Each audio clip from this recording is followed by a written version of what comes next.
Hey guys, I'm Pixel Dan, and today we're going to be checking out the San Diego Comic-Con 2019 exclusive Masters of the Universe MegaConstrux Battle Bones.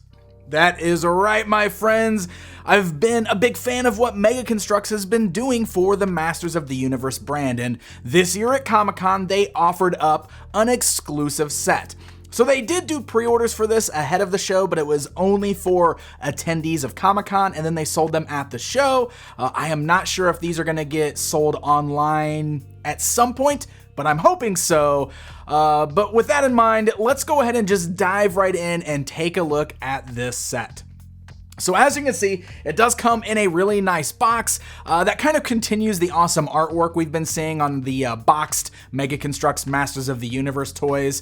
It's very reminiscent of what we saw in the vintage toy line, but of course the artwork on there is based on the MegaConstrux toys themselves. It's really cool stuff. Battle Bones comes in a kind of elongated box. It's got a little window there that also shows you the 4 minifigures that are included, and also lets you know that there's an air freshener included, because that's totally a thing. So this particular set has 431 pieces, so decent amount of pieces there. It's not overly large. That does, of course, include the parts that you're going to build for the weapons and the minifigures in there as well. So depending on how skilled you are with MegaConstrux, this one will probably take you only about an hour, hour and a half or so to build. But once you get that all completed, this right here is what we get. And there's a lot of cool stuff going on here.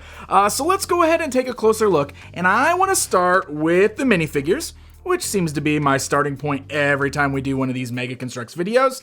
So, got some cool things going on here.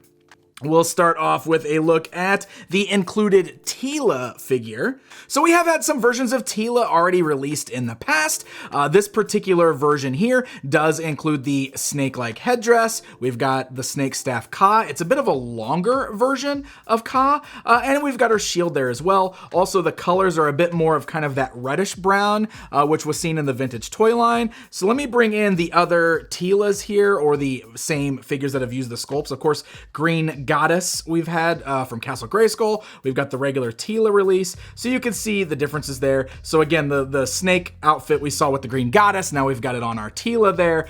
You can see that the golds are a little bit different between these two Teelas. The staff, for some reason, is much bigger on the new version. You can see the boots don't have quite as much detail. This one is definitely much more based on the vintage toy colors, and this one here is just a lot more detailed, this original release. So that really shows you the difference between our Teelas here. The set also gives us another Man-at-Arms. Again, this is a figure that we've already seen released in the line. This particular one does not have the mustache.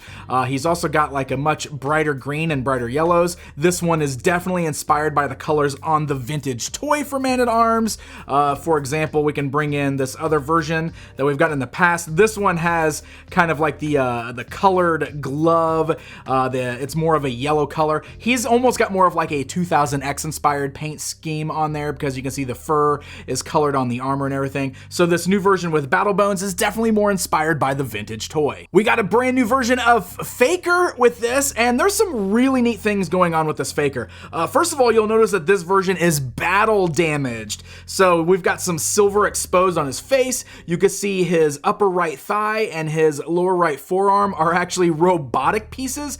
I almost wonder if they come from like the endoskeleton. They did like a Terminator T-800, so maybe that comes from those. You can see that it's exposed up here on his left bicep as well. He's got the little sticker underneath his armor, and his armor and weapons, including a battle axe for this one, are pink this time, instead of the orange that we saw in the other Faker. So here's the other release of Faker, just showing you the differences with the colors and of course with those exposed parts. Now the pink kind of alludes to the way Faker appeared on the vintage card backs, where his armor and weapons were pink instead of orange like the figure itself. So I think that's a pretty neat nod for the old school fans. And the one true exclusive we get with the Battle Bones set is the flocked version of Mossman. So this is the first Mossman we've had released. I believe he's going to get another release coming up, but without the flocking. We saw him on display at Comic-Con. But this, just like the vintage toy, reuses the Beastman body, but it's got the green flocking on there, which is really fantastic, so he's all fuzzy and everything. He does not smell like pine like the vintage toy, but that's why they threw in this silly air freshener. Like, this is a real thing that's in here, and you even use a MegaConstrux piece to put the string on there. So yeah, we've got an air freshener that is included that does smell like pine. It's not super strong, it's not very overpowering, but it's there, and it's just a fun little extra piece that is thrown in with the set, and it's a neat way for them to do the pine scent since they didn't put it on the figure itself. So one of the other things that's really neat about BattleBones is he comes with a ton of extra weapons, and a lot of these actually have ties to the vintage toy line. For example, you know, we got a lot of this stuff that kind of looks like it comes straight out of the vintage weapons pack, the accessory pack that was sold, you know, with the blue weapons there and everything, which is really cool. We have a golden version of the power sword, which is pretty neat. We got a little gold power sword there. And then we've got all of these brown weapons, which are definitely like the Castle Grayskull weapons, but they are done in a brown color instead of the tan color there. More like a copper almost, which is really, really cool. So lots of included weapons there, which is just really neat that we get all this extra stuff. So that, of course, is gonna bring us to the build itself. This is the BattleBones that you're building, and it is very much modeled after the way the original toy looked. They even have the two little handles right here for like carrying him, because if you remember, BattleBones was like a beast, but he was also essentially a carry case for your action figures, and that's why it had the handle, so that you could attach all your figures to it, and you could carry your figures around. It's really neat because you can see it's ball jointed all the way through, so like right there in the middle, you got the ball joint, so that way you can kind of turn his body. That's something that the vintage one couldn't do, so that's pretty neat. We also have the ball joint up here towards the head, and again on the tail is ball jointed all the way through, so you can really bend that tail all the way around. So this thing is far more articulated than the vintage one. You got ball joints there at the feet as well, all throughout the legs, and of course each of the little toes are also articulated. The build is really, really fun. It seems like it's kind of simple looking, but it does a great job of capturing the spirit of the vintage BattleBones. And I specifically love the head on this thing. I mean, just look at that with all of those teeth in there. I like the way they did the eyes with like the blacked out eyes there, but all the teeth are really cool. And of course the mouth does open and close. Now, just like on the vintage toy, the whole reason behind his mouth opening and closing is so you could store weapons in it. And look, this set came with all of those extra weapons. We can just throw a bunch of those in there. Of course, it doesn't really hold the longer ones very well, neither did the vintage toy, but you know, you can put a bunch of weapons inside the mouth there, and it's a great way to kind of store them. I thought that was really, really fun.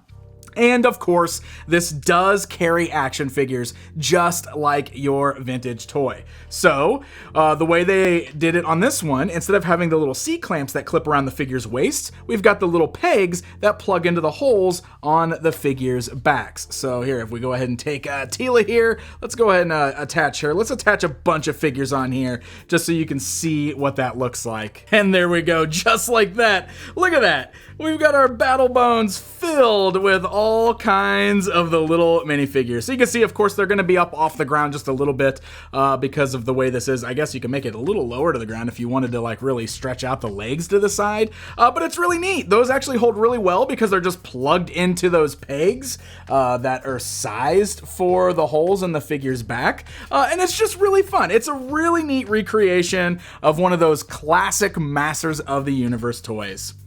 So like I said, this was sold exclusively at Comic-Con. I do not know yet if they're planning to sell this online anywhere, but I hope so. I really hope they get this one out there so that everybody has a chance to get it, because it's a lot of fun, and if you've really been enjoying the Masters of the Universe MegaConstrux, I think you're gonna really love this particular piece. Hey guys, thank you so much for watching this video. If you enjoyed it, hit the like button, leave me a comment to let me know what you think, and don't forget to subscribe. Until next time, my friends.